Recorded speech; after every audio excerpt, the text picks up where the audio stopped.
Good morning to all. നമ്മൾ ഇന്ന് ഈ വീഡിയോയിൽ ഡിസ്കസ് ചെയ്യുന്നത് +2 ഫിസിക്സ് ടെക്സ്റ്റ് ബുക്കിലെ 3ാമത്തെ ചാപ്റ്ററായ കറണ്ട് ഇലക്ട്രിസിറ്റിയിലെ 12ാമത്തെ എക്സർസൈസ് ക്വസ്റ്റ്യൻ ആണ്.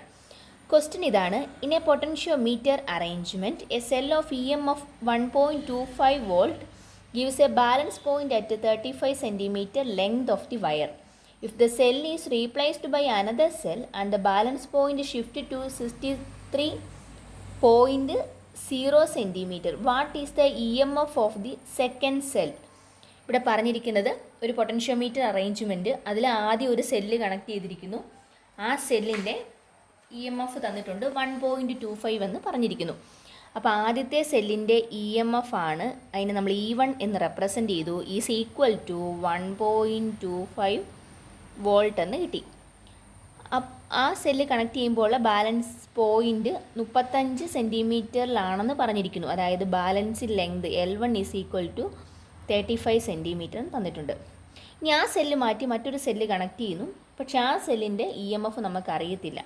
അതായത് ആ സെല്ലിൻ്റെ രണ്ടാമത്തെ സെല്ലിൻ്റെ EMF ആണ് നമുക്ക് കണ്ടുപിടിക്കേണ്ടത്. രണ്ടാമത്തെ സെല്ല് കണക്ട് ചെയ്യുമ്പം ബാലൻസ് പോയിൻ്റ് എങ്ങോട്ട് ഷിഫ്റ്റ് ചെയ്യുമെന്ന് പറഞ്ഞു? 63 സെൻറ്റിമീറ്ററിലേക്ക് ഷിഫ്റ്റ് ചെയ്തെന്ന് പറഞ്ഞു. അതായത് L2 is equal to 63 centimetre എന്ന് കിട്ടി. ഇങ്ങനെയാണെങ്കിൽ നമുക്ക് ഇക്വേഷൻ എഴുതാം. E1 by E2 is equal to L1 by L2. Value substitute ചെയ്യുക. അപ്പോൾ എന്ത് വരും?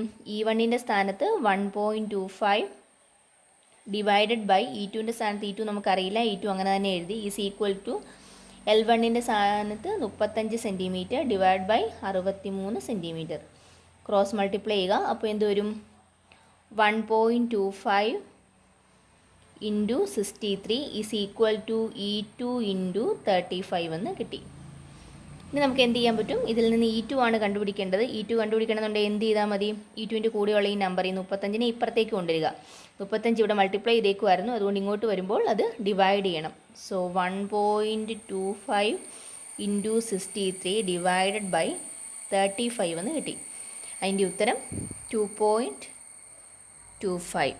യൂണിറ്റ് എന്ത് വരും? ഇത് EMF ആണ്, അതായത് വോൾട്ടേജ്, വോൾട്ട് എന്ന് വന്നു. 2.25 വോൾട്ട് എന്ന് കിട്ടി.